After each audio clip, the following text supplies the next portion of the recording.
I am Shusara Kumara. Welcome to Satsang.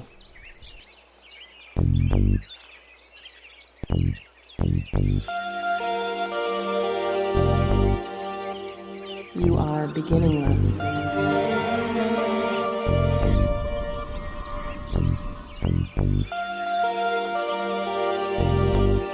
You are endless.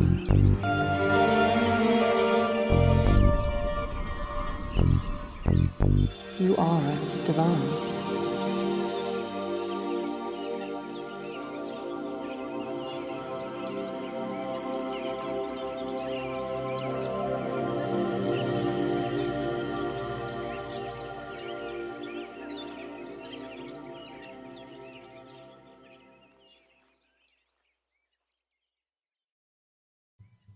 Good evening, everyone. This is Shusara Kumara.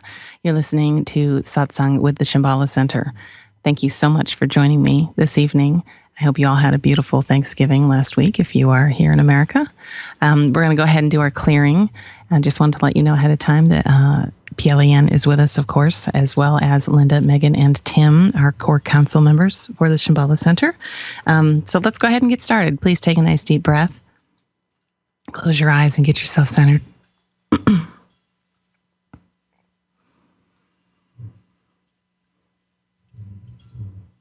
Mother, Father, God that I am, through the great central sun hierarchy, through the office of the Christ, through the order of Melchizedek, I call upon Archangel Michael to bring the sapphire blue ray. Cut away, cut away, cut away anything in all of our four lower bodies not emanating directly from our I am presence.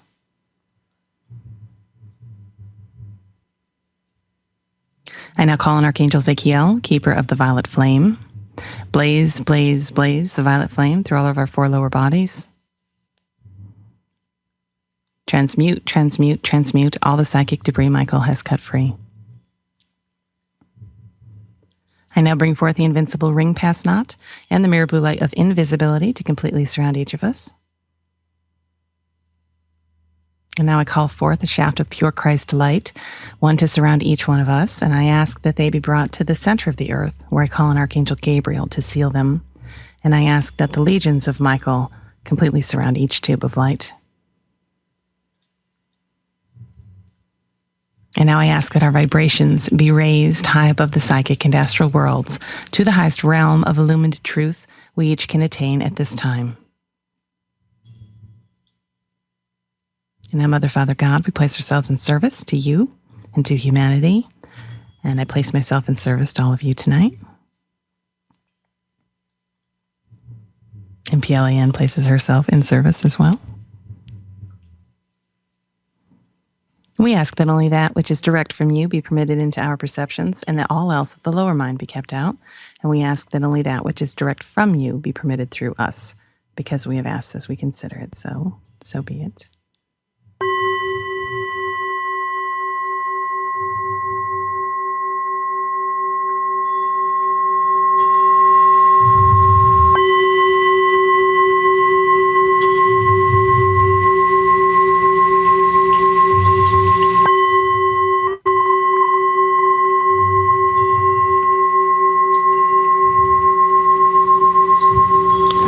You to stay where you are. We're just going to do a real short little meditation, more of an intention. The energies have been very strong this past week, and we are ramping up for a lot of change through December. So let's just go ahead and hold space for humanity, for the elemental kingdom, for all those here in service, in manifestation, and all of those who are not currently in manifestation, but who are also in service to the planet and humanity. Let's just take a nice deep breath. I want you to visualize crystal white light coming down through your crown, through the center of your head, down through your throat, into your heart. Take a nice deep breath, and on your exhale, I want you to blow that white light out everywhere. Let's do that 3 times. Take a deep breath.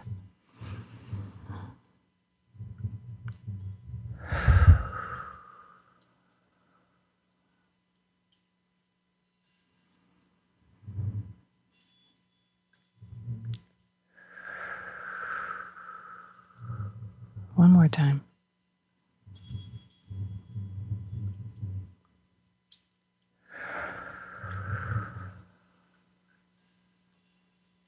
Excellent. Thank you for that. All right. This is a little bit of an unusual night because normally you have two of us who were plugged in and can talk to each other and talk to you. And tonight, PielleAyan is without a microphone. I forgot my laptop at home, so I'm to blame. And so we're going to do things just a little different. And actually, it was interesting because earlier tonight, when I was thinking about the show, I never really have a sense of what we're going to talk about. But every now and again, something comes.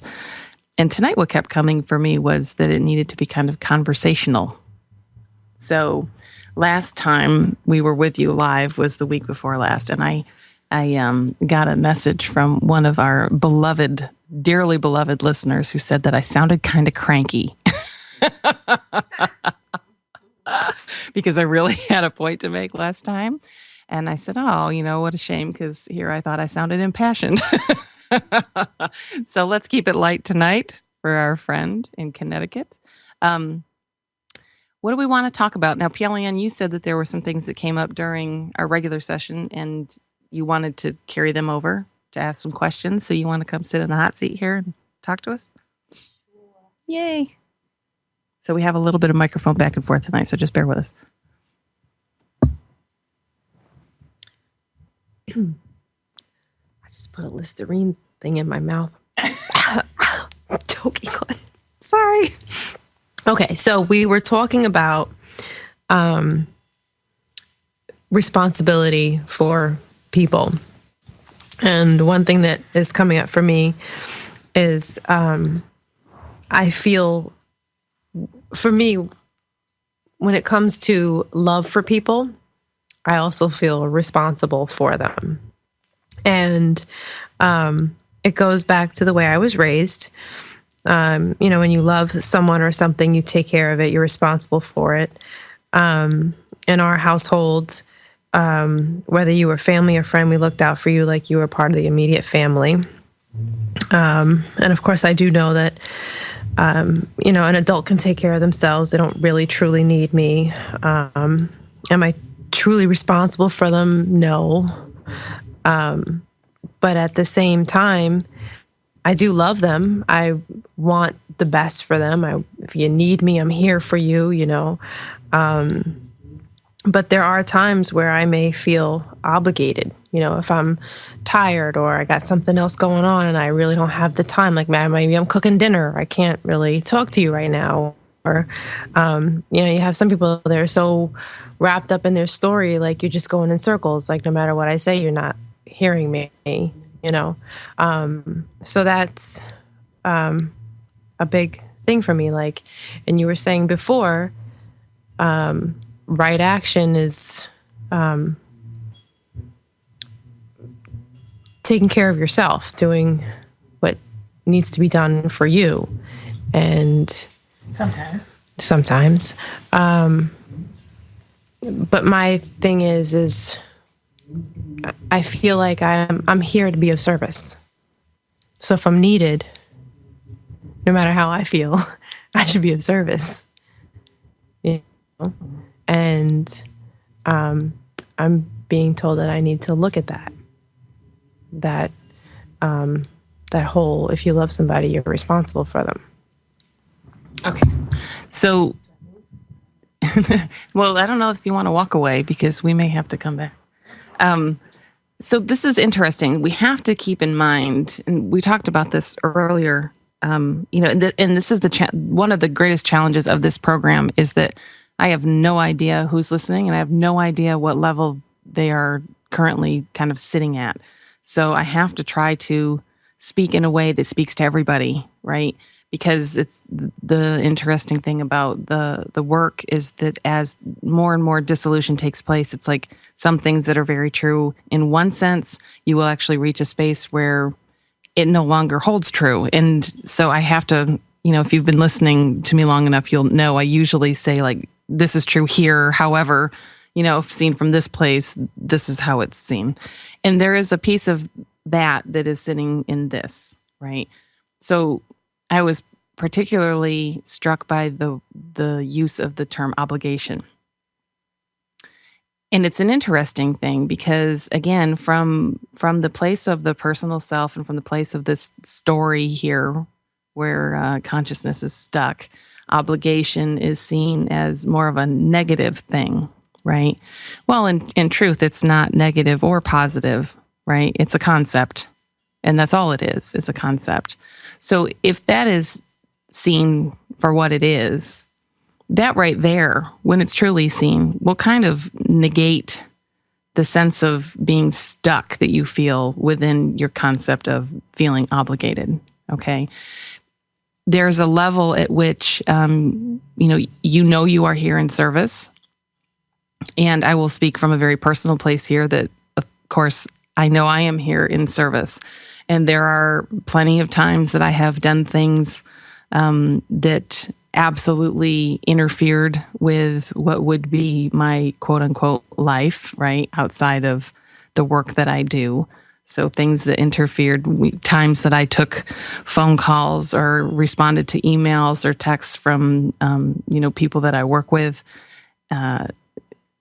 where maybe I was supposed to do something and I was supposed to maybe sit and watch a movie or do something with my husband, and I went upstairs to check my email, and I come down an hour later, and he has no idea what just happened. And, on that side, is the obligation a good thing? Well, if you asked him, he'd say no, right? Because it really put a damper on his day. However, from my space of service, that obligation that I felt overrode what that personal self kind of wanted to do in the moment. Now, could I use that as a reason to be bitter about my role as a guide? Well, sure, if I was going to be personal about it.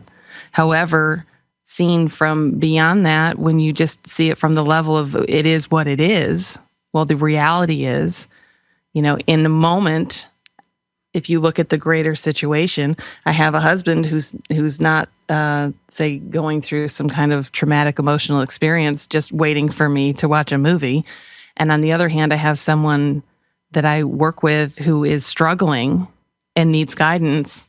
And so in the space of doing what is in the highest good of all concerned, in that moment, it absolutely is to be of service to the person who is needing it, right? Now, that's not to say that I could not also not respond, because maybe in that moment, the person needed time to sit in whatever it was that they were dealing with before I responded, right? And I would have an inner sense of what was appropriate to do in that moment. And as far as my husband is concerned, well, maybe he needs to see whatever would pop up for him to have me disappear for an hour and then come back, and maybe that stirs something in him and gets him angry about feeling like he was abandoned or whatever that is. And maybe that's something he needs to look at, right? So you have to see it from a place that's kind of beyond the personal story of all of it, right?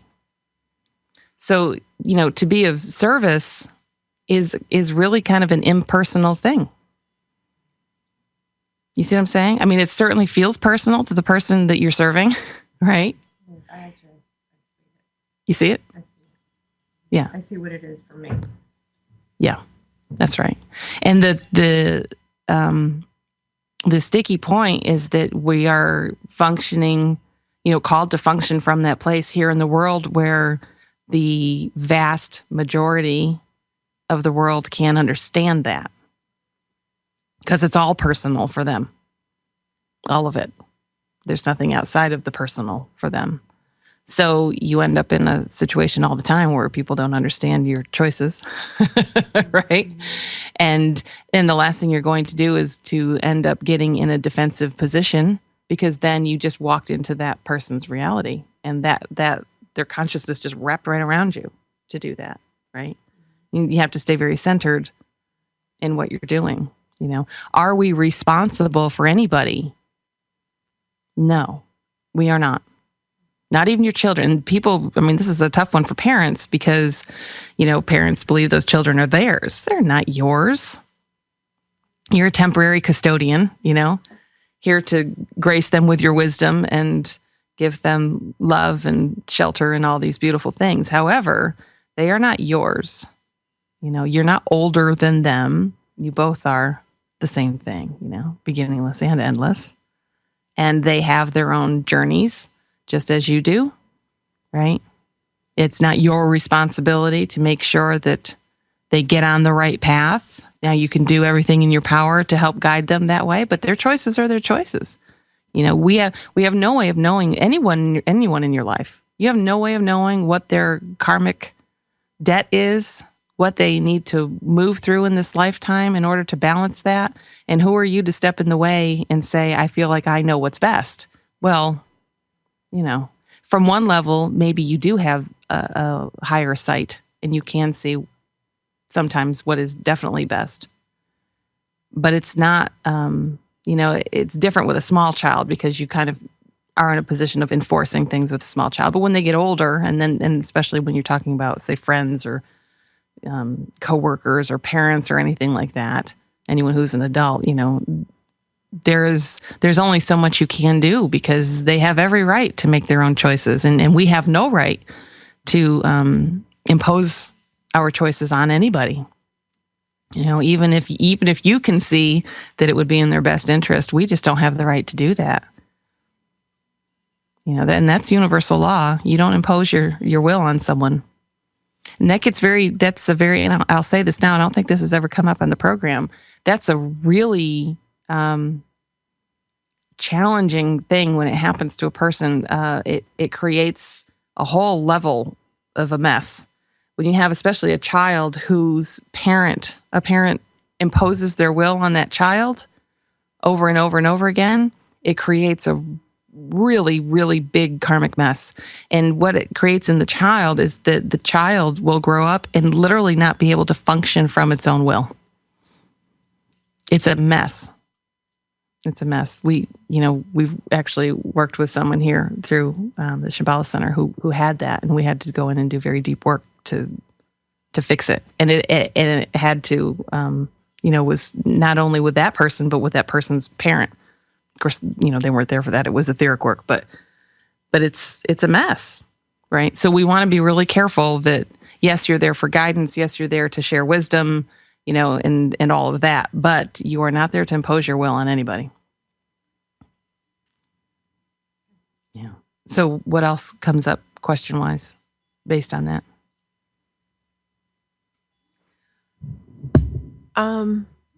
Nothing. I mean, I know that for me, once you said the word obligation, and it's how we see it, I saw what it is for me, because I know that responsibility just carries a negative connotation to it for me. Responsibility is an obligation for Alicia. Yes. Good. And responsibility, it's funny because that is how everyone kind of, in one sense, a lot of people want more responsibility because it makes them feel grown up and responsible, right? Mature and all these things. But really, most people don't want responsibility. However, in your journey and on the spiritual path, you are constantly moving into greater and greater levels of responsibility. And that's self-responsibility above anything else. That you are responsible for your actions, you are responsible for your choices, and you have to be very conscious about everything that you're doing, and make conscious choices that necessarily are not going to serve the personal story of you, right? When they're not in everyone's highest good.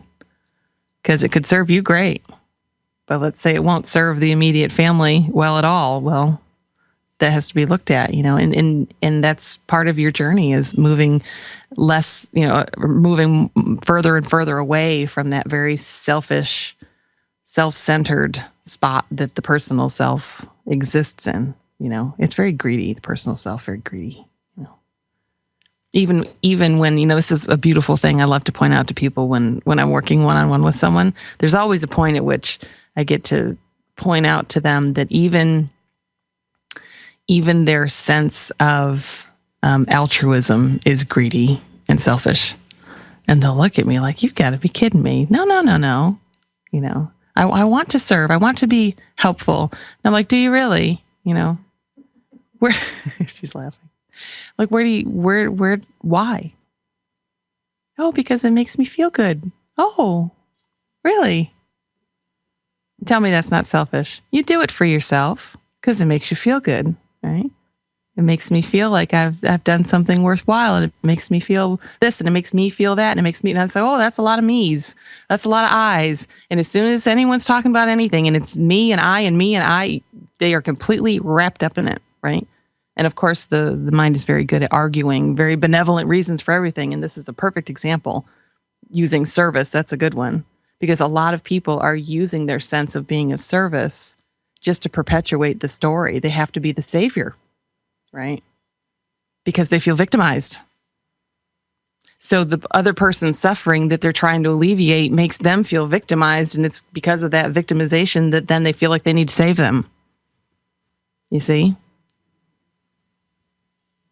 It's very selfish, isn't it? Really. It hides really well.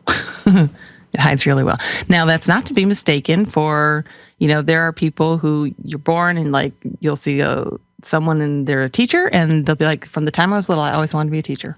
You know, like I just knew I wanted to be a teacher. That's not the patterning. That's who they are, right? Remember, you are a complex matrix of rays of light, and they are unique to you based on your evolutionary path. And so you will have propensities. You know, you will have certain rays that you absolutely identify more with, and that you maybe, you know, in this particular incarnation, or maybe your whole cycle here on the planet was about really working this one ray, you know? And so everybody's different that way. You know, that's why like artists are artists. It's like, that's their ray. That's what they do, you know, because that's the one that they're working on right now. And you have an opportunity in your evolution to continually work on different rays, to expand each one, you know, make them grander and more expressive, and then a greater part of who you are. But we're all a different balance of that, you know. And all of you would, if you really got quiet, you would know like what ray you're here to kind of specifically, like there's usually like one ray that's a really strong aspect of you here, you know. I always knew for me it was the second ray. I just knew that I knew, you know. What color is that ray? That's the golden ray, the yellow ray. Love and wisdom, right? And it was very beautiful to me because, you know, along your path, and this is hard because I kind of have to give my own experience and because it points things to people. But don't use my experience to judge your own experience, because that's the danger here, that people will be like, well, I didn't have that experience, so I'm doing something wrong. Or don't ever judge your own path based on anybody else's, because everyone is completely unique. But I will say it was really beautiful for me because the very first experience I had with where I knew there was a master present, and I felt that master as, I mean, it literally took the wind out of me, because the energy this master sends out hit my solar plexus so hard that it literally took my breath away. And it was Master Kuthumi. And Master Kuthumi is over the second ray, right? And I didn't know that at the time because I didn't know anything about Kuthumi other than Kuthumi's name. That was it. So I love those moments, and you can look for those moments where you actually get confirmation about your own knowing. And that's the point. The point is that you have knowing, capital K, knowing. This isn't brain stuff. This is just, you know it. And for me, that was it. I knew that. Like, I just knew, and I didn't understand the rays, but when I heard the yellow ray, I was like, that's it. That one. And it was funny too, because there's so many people around me in my own life that are very much on the first ray. And And so it seemed weird to me that I always felt so drawn to this second ray thing. And then, and to have Katumi show up was very amazing for me, because it was like, oh, I'm not crazy, right? Now, that's not to say, you have aspects of all the rays, absolutely. Absolutely. But I that was a confirmation for me. So I only say that to anyone listening because you all, you kind of are your own detectives in your path. So you have things that, pay attention to, because everyone wants to second guess their knowing. Because the mind is so powerful, and the mind will always come in and it'll go, oh, you don't know that. Or you're just imagining that. It's probably its favorite thing to create doubt. You just made that up. And you really have to move into a space where you trust your knowing. Outside of this paradigm, when you get into the level of Christ consciousness, that's all there is just knowing. That's it. It's just there,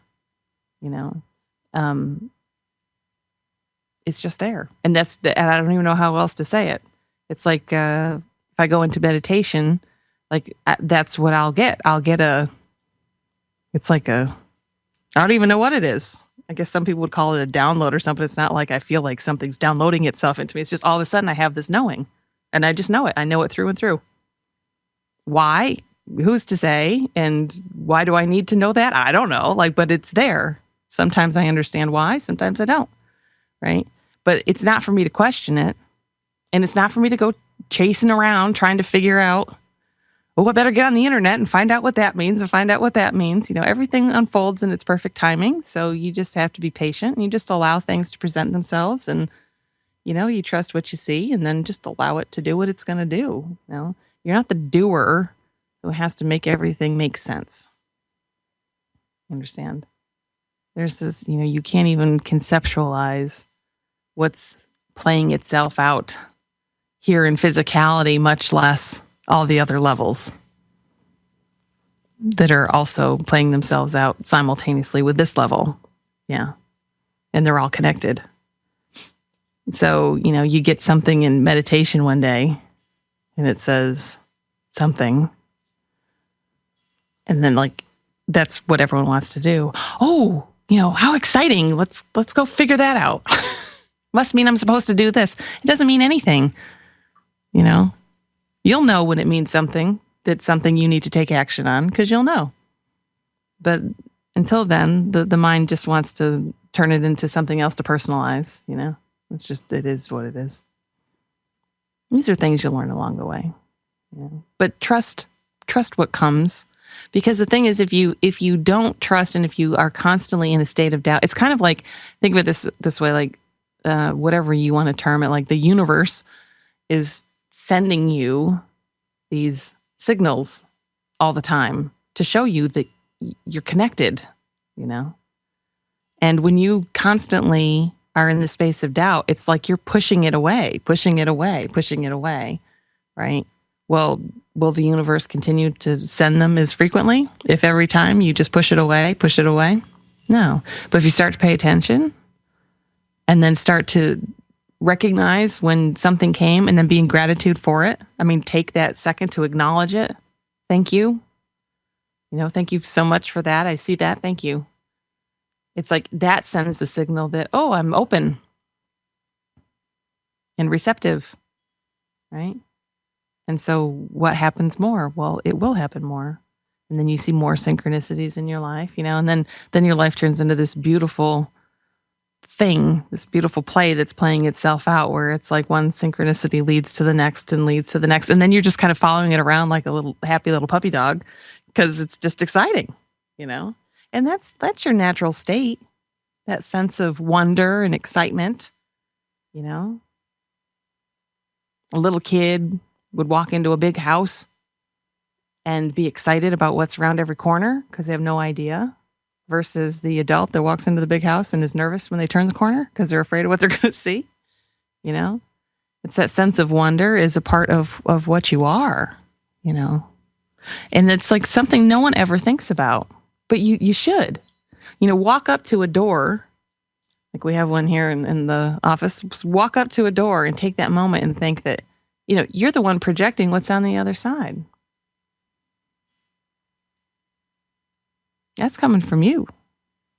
How do you know when you look at a door what's on the other side? Well, because you're projecting it out, right? You're using your sense of memory of what was there before to project out what's going to be there. So you're determining what will be there when you open the door. Now imagine that you live in a state where the projection is instantaneous, right? So you could close a door. Oh, it would be like Monsters, Inc. Like you could close the door and open it again and be in a completely different place. But that's really where you come from. It's just here because everything is so dense and there's this time lag that we experience between our what we send out into the causal realm and then it coming here into manifestation. So we don't see the connection. We don't see that we're the ones creating it. That our emotional attachment to things are what is creating this physical reality that we're experiencing on a day-to-day basis, collectively and individually, because both are going on simultaneously.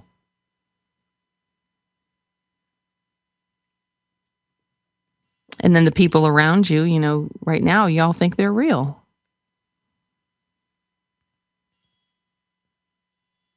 And they're not. That's always a good one. I remember the first time my guide said that to me. You still think he's real? And I was like, what? What? And she just laughed. And then I got it one day. I was like, oh, I got it one day because I heard another personal story. I heard my husband. Oh, my daughter. Oh, here was the thing. My daughter I was in one room. One of my daughters was in the other room. And she was not happy. I don't know what she had going on. She had something going on. And at that point in my work, I was in this very even-keeled place, this very kind of Buddhic place of equanimity, right? So she's carrying on and it's like not even fazing me. Yeah. And then I hear my husband walking up the stairs and then I hear him like not happy with her. And what I witnessed in that moment initially was I witnessed judgment toward him, right? That whole savior thing. Because in that moment, I felt victimized because of what I heard him doing to her and I personalized it and I felt victimized by it. And I witnessed it, And then I had this moment where I was like, oh my God, like I just saw it. That was my unconscious mind in the form of him. Because what was really going on when she was doing all the whining thing, even though I was, identified at that point with being in the state of equanimity, really underneath it all, hidden from me, was the me that was like, would you just shut up? Right? But no, I wasn't going to do that. I'm mommy. Right? And so it had to come out someplace, didn't it? And where did it come out? It came out through that thing that I always thought of as this person that was my husband. And then it hit me. Oh my God, like that he's not even real. It's just a projection. It's just a projection.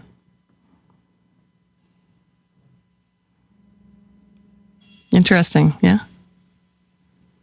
People think you're crazy, you go tell them that. No one's real. But no one's real here, people. Your whole reality is your own little hologram.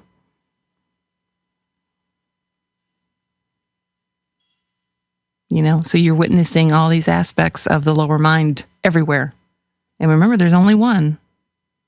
Your mind is not separate from anyone else's. There's one mind. One lower mind, one higher mind. Yeah?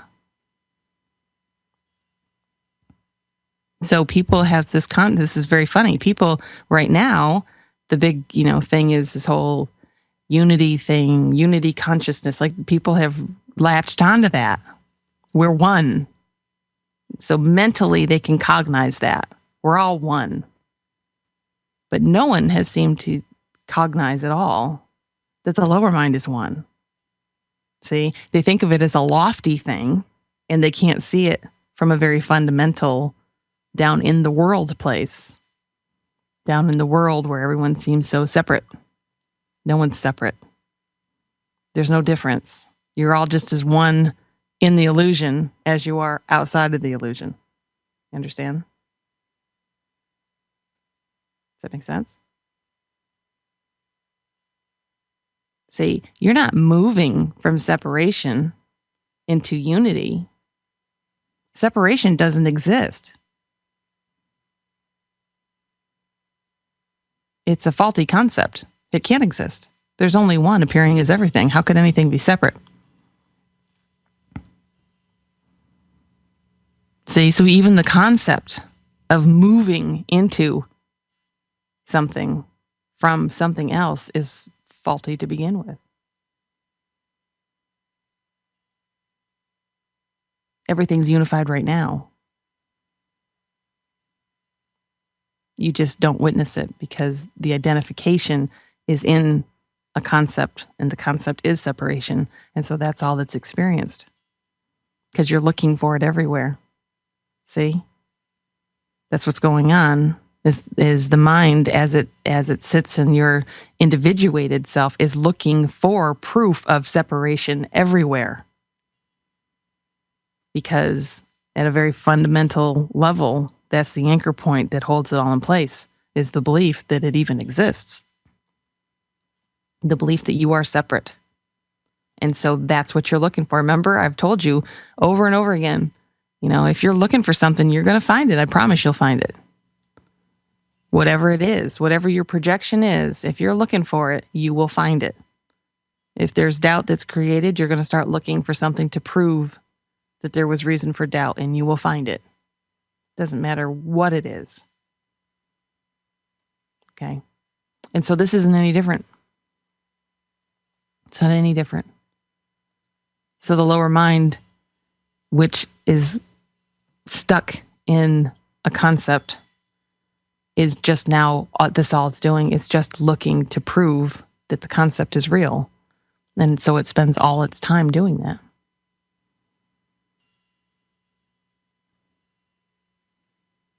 But there's nothing from just scientific, from the level of physics, there's nothing separating you from anything, right? So you think that I'm looking at two women here who are sitting, a couple feet apart from each other on a couch, and they would say that they're separated, but they really aren't, because there's nothing between them that isn't part of them. See? Even the air isn't separate from you. You're moving through it. It'd be easier to conceptualize if you had to move through Jell-O, right? Like if everything was moving through Jell-O, it's always touching you. You can't be separate from it. But because it's air and we witness it the way we do, as if it doesn't exist, now we have this whole thing where we believe we're separate. There's nothing separating anything. Yeah.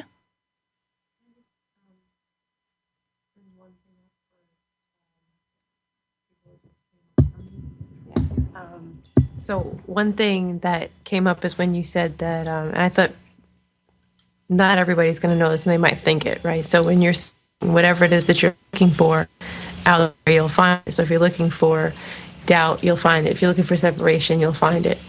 And then it hit me, well, if you're looking for happiness, how come we can't find that? But I know that if you're looking for happiness, you're actually not happy. So I just wanted to clarify that for other people that might actually have that thought, like, what if I'm looking for happiness? Like, why can't I find that? That is an excellent point. It's an excellent point. And that's where the initial work, that whole law of attraction thing really fell short, because it wasn't through the work of Abraham Hicks. They had it, but when they did the thing with The Secret and then they kicked out the Hickses, that they lost that whole part. And it's important because there's the concept of, thinking positive, right?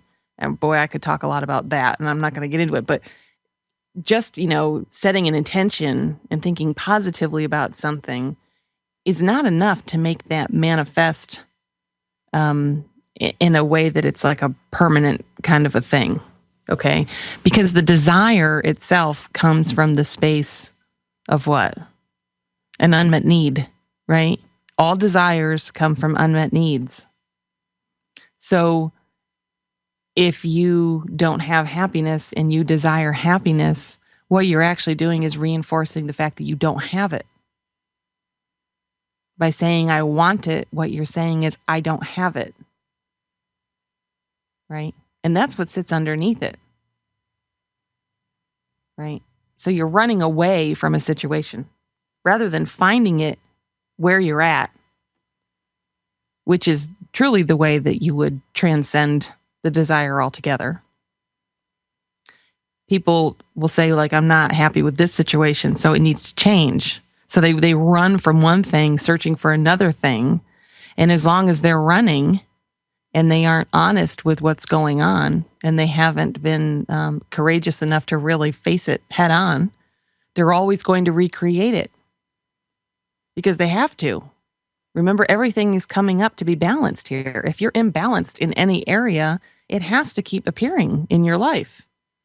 In your physical manifested life, it has to appear. Because if you're running from it and it's being held, if it's being repressed or denied and it's sitting back there in the unconscious, it has to show up someplace. Well, if you're not looking at it consciously, then it has to come in the manifested form, as another person or another situation or whatever. Okay? So just by saying, I want that, well, you're reinforcing the fact that you don't have it. And you can't run from something that you're in opposition to or repulsed by, thinking you're going to find the opposite. It doesn't work like that. The universe is going to keep bringing it to you because it's like, you've got to master it here. Master it here. And then you can be done with it.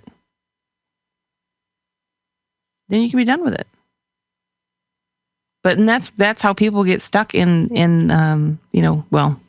pattern consciousness is what it is, but that's how you maintain that whatever pattern it is that you're playing out. That's why it happens all the time.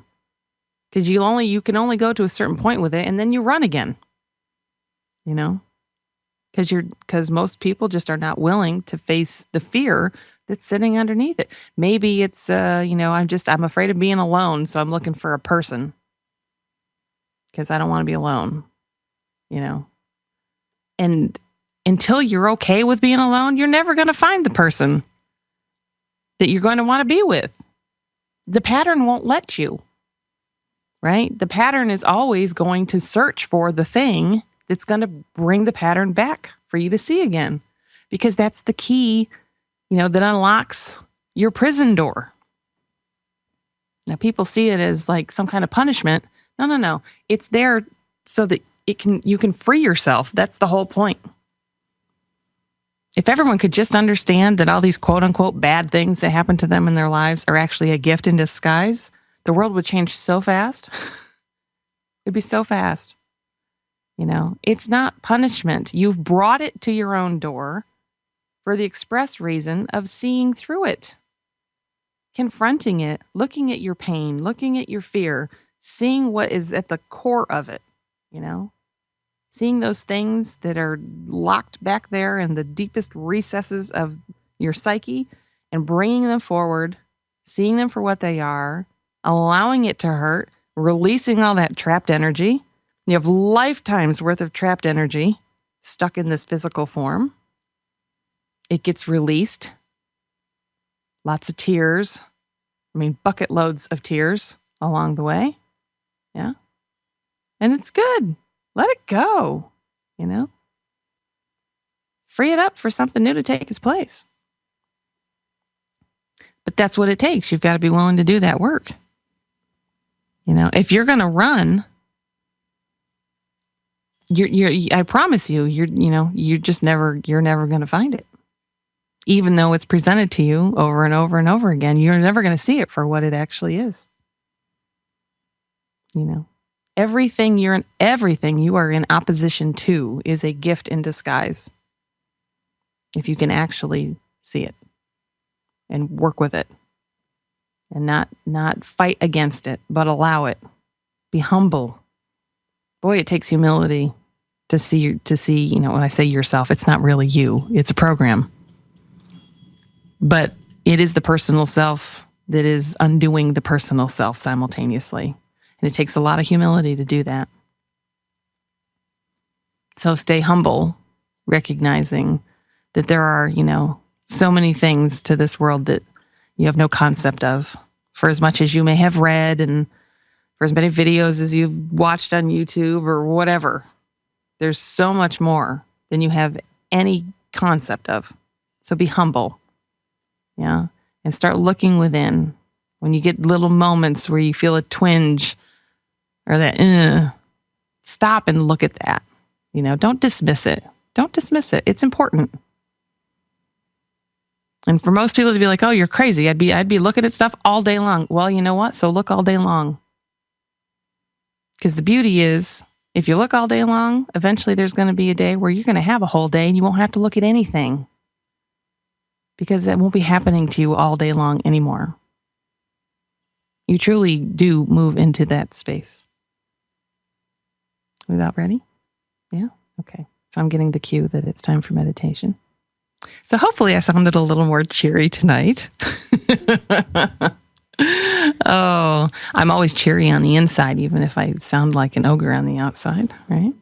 My students know that. Okay, very good. We will be back with you next Thursday night. And for anyone who's interested, you can always listen to our rerun next Wednesday. We play that, what is it, Pacific time, 9 o'clock, I think? Yeah. Or Pacific time, 6 o'clock? No, 9 o'clock. Yeah, midnight on the East. Okay. We have reruns, and then you can always visit the ShambhalaCenter.org and through BBS. We would love any donation you ever want to send our way. We are a nonprofit organization run by volunteers. So I think that's it for tonight. We're going to go into meditation. Everybody have a beautiful and blessed week, and just stay centered, okay? Because it's going to be a rough ride the next few weeks, but you can do it. We all can do it. We love you very much. Good night.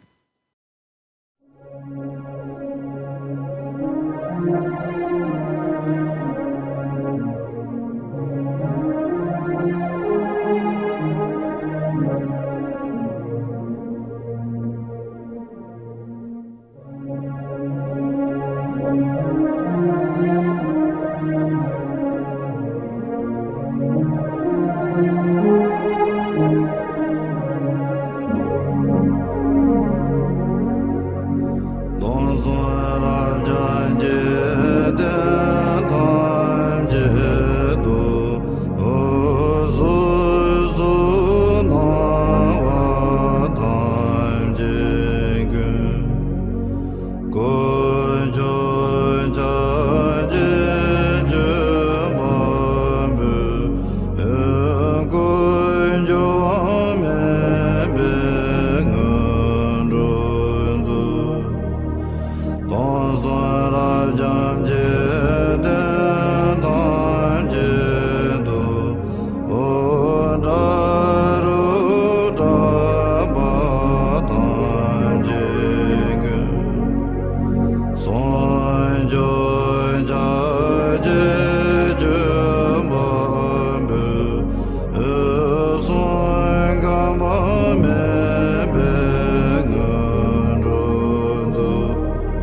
jamba